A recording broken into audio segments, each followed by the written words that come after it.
saya perkenalkan pembicara kita berikutnya, saya bacakan dulu profilnya. Profil Bapak Golagong Heri Hendriana Haris. Beliau sudah menulis 125 buku. Buku puisinya Air Mata Kopi masuk 10 besar Hari Puisi Indonesia tahun 2014. Lalu beliau juga mengelola komunitas Rumah Dunia di Serang, Banten.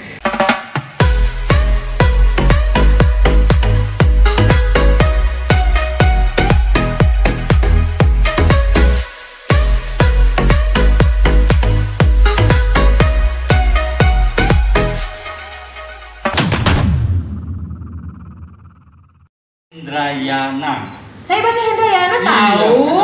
Hendrayana ini. Coba kita rewind lagi. Oh nggak bisa ya. Baiklah kalau begitu, hapunten kalau ada kesalahan dalam penyebutan nama. Nah, coba karena ini Pak Heri ini kan orang Sunda, jadi izinkan Melani memanggil dengan Kang Heri, boleh? Oh, mangga. Mangga. Karena orang Minang saya panggil Uni. Boleh lah.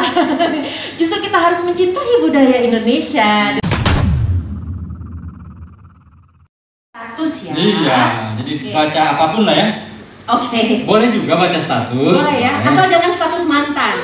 Nanti nggak bisa move on ya. Iya. Oke, terus. silahkan. Ya, nah, saya mau bercerita lanjut, Mas. Nah, ini dia. Saya diamputasi tahun 74 tangan saya. Tahun ya. 74 diamputasi. Iya. Karena apa, Kang? Tahun itu ada hari peringatan ABRI di Kota Serang. Terjun payung di tentara kan. Nah, anak kecil saya dan teman-teman bikin kesatuan ya, bikin senang banget. Pokoknya tiap hari itu akhir minggu terus weekend ya. Weekend tuh mapal terus ya enggak? Bukan main. Tapi jangan ditiru ya. Berangkatnya Jumat, pulangnya Jumat minggu depan. Lanjut. Pulang-pulang, tunggu saya mau nanya. Pulang-pulang masih ada nggak namanya di kartu keluarga atau udah dicoret? Masih ada ya? Oke. Data warisan masih dikasih. Masih ya. Nah, kalau kemudian saya juga ke 20 negara gara-gara membaca tadi, Pak. Oke. Pengennya sih saya keliling dunia, Pak. Kan Ah. Allah nyuruh kita tadabbur ya. Betul, Pak. Nah, jadi adik-adik membacalah. Nanti semuanya terbuka pintu-pintu rezeki. Lanjut. Ini bukti nyata loh, Dek. Tuh. Nih berikutnya apa nih, Kak? Ini film Balada Siroi saya. Mungkin awal tahun depan ini akan ada di 21. Udah jadi. Tinggal nunggu bioskop stabil lah. Balada Siroi ini letop loh, Kang. Ini anak remaja bandel tapi hobi baca.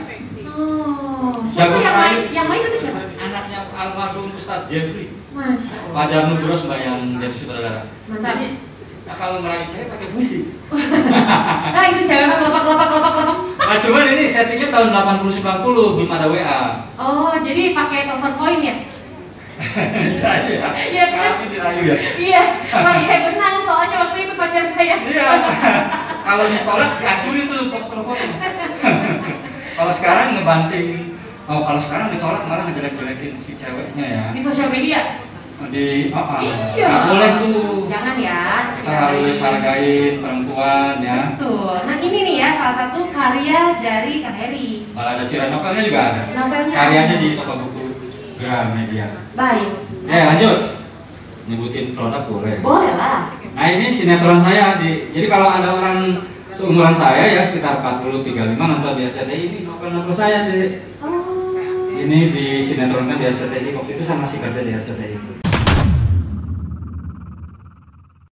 Saya dari SMP PTH dan Posko Kota Sorong. Dari Kota Papua Barat. Sorong. Mantap. Kota Apa Sorong. kabar, Dek? Sebelum pandemi saya ke Sorong loh. Oh, sempat Ya, ya. sebelum pandemi. Oke. Silakan, boleh langsung saja bertanya. Jadi saya suka membaca. Ya. Terutama puisi. Terutama apa, maaf? Saya suka Puisi. membaca.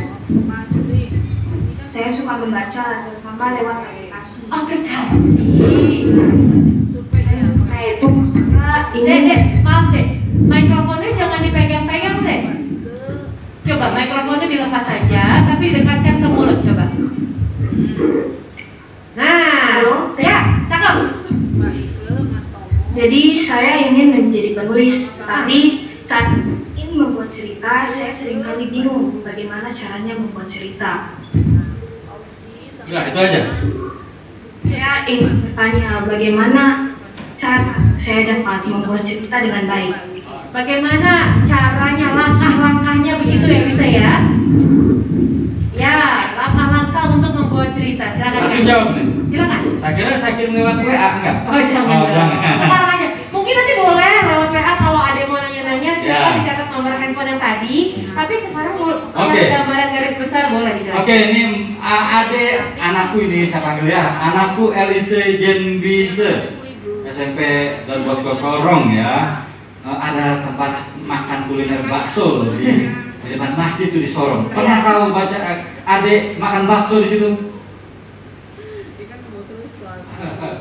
Nah, langsung saya jawab aja. Oke, jadi adik, kalau adik Elise kalau mau menulis, pertama adik harus tahu ilmu jurnalistik yang 5W plus 1H itu. Oke. Pernah nggak diajar deh? Bisa. Coba Elisa pernah mendengar 5W1H? Kalau kita di bahasa Indonesia adik Simba, inget nggak? Adik Simba apa? Pernah. Apa coba? Coba adik Simba apa? Adik Simba itu Apa? Di mana? apa, di mana, siapa. Ya, Ya, bagaimana?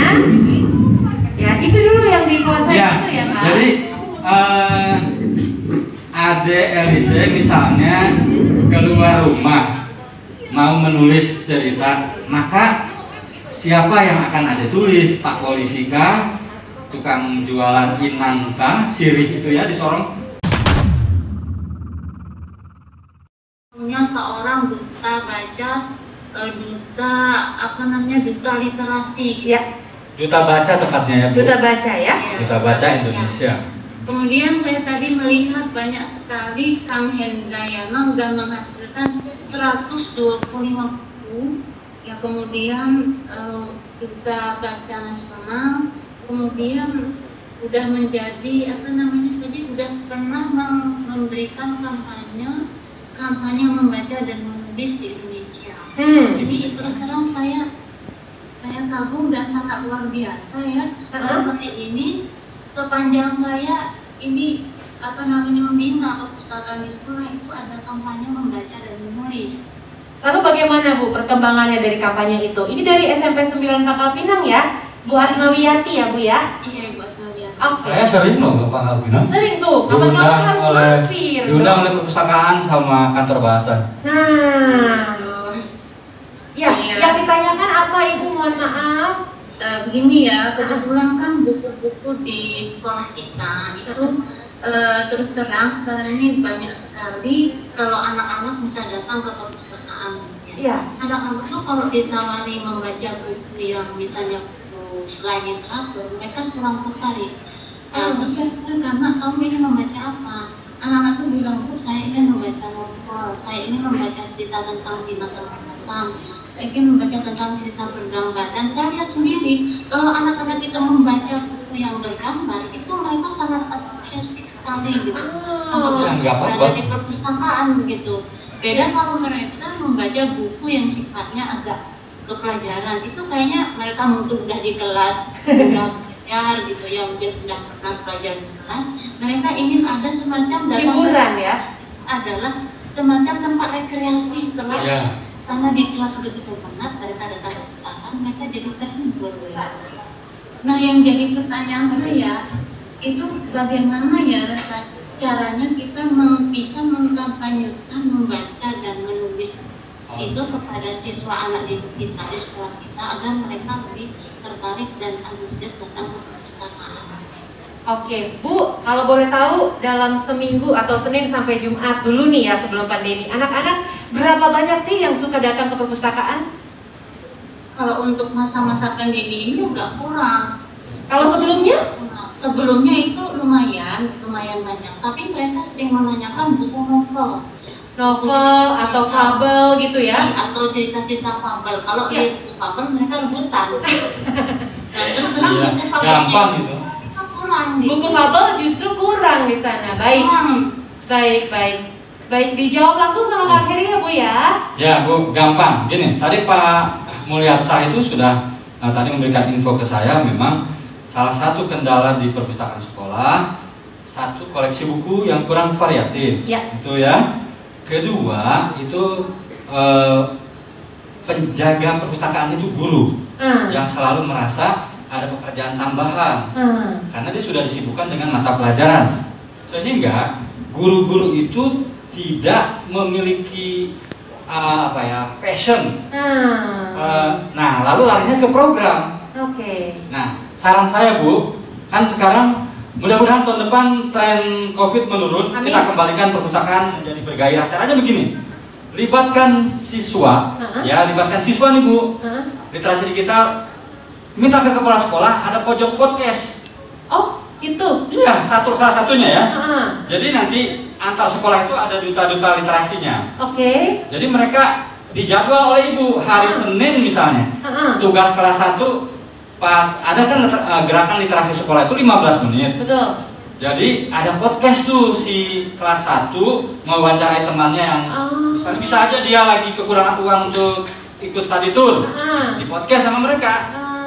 Itu kelas 1. Kelas 2 begitu ya Bu ya, podcast minta Bu. Karena anak-anak sekarang pasti giat itu. Iya betul, podcast YouTube gitu ya. Iya, podcast YouTube. Iya.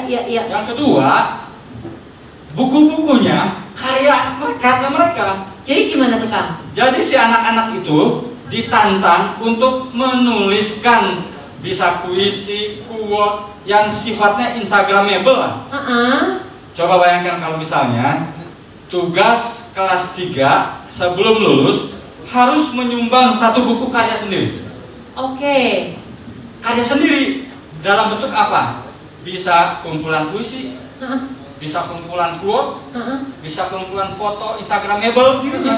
Jadi nggak perlu melulu buku yang sifatnya seperti novel. Nggak usah, kan mungkin fasenya agak sulit. Iya. Kalau dia sering traveling kemana-mana pasti ada foto-foto di landscape-nya kan, foto-foto instagramable. Maka suruh print itu. Atau diarinya dia. Diarinya, kalau dia kan ada yang diari nggak mau dikasih tahu. Iya, atau jurnal-jurnal perasaan gitu ya. Status, kalau dia punya status yang baik, jadi semuanya tinggal di print 1, 2, 3 eksemplar, minta sama orang tuanya. Makanya di komite sekolah agendakan murid begitu masuk ke sekolah itu harus nyumbang 1 novel, keluar dari sekolah itu harus nyumbang 1 buku karya dirinya. Wah mantap. Tuh. Gak perlu tebel-tebel ya kan? Gak usah. Coba bayangkan nggak, suka ada yang nulis quote-quote ya? Wah, saya suka banget. Saya termasuk suka. Jadi ini bisa menjadi sebuah karya yang sebenarnya ini yang bisa merangsang anak-anak jadi suka baca dan menulis. Oke, cakep nih. Puisi cinta apalagi? Iya, apalagi anak-anak diarahkan anak-anak ke sana. SMP ya. Iya.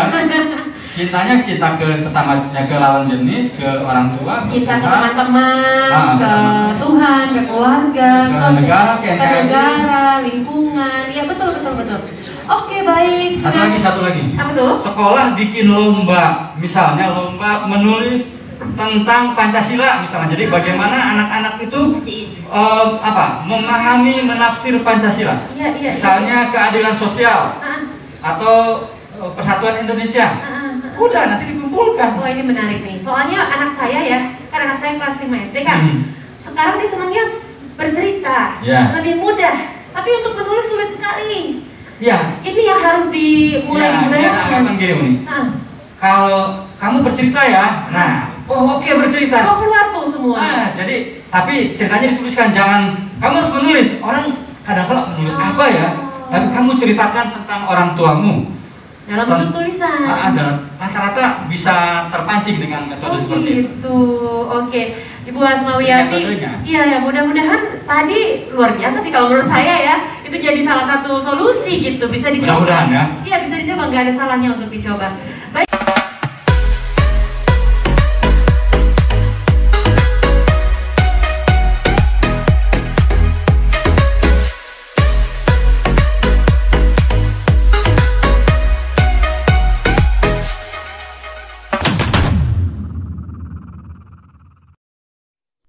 Golagong TV tentang literasi semua ada di sini.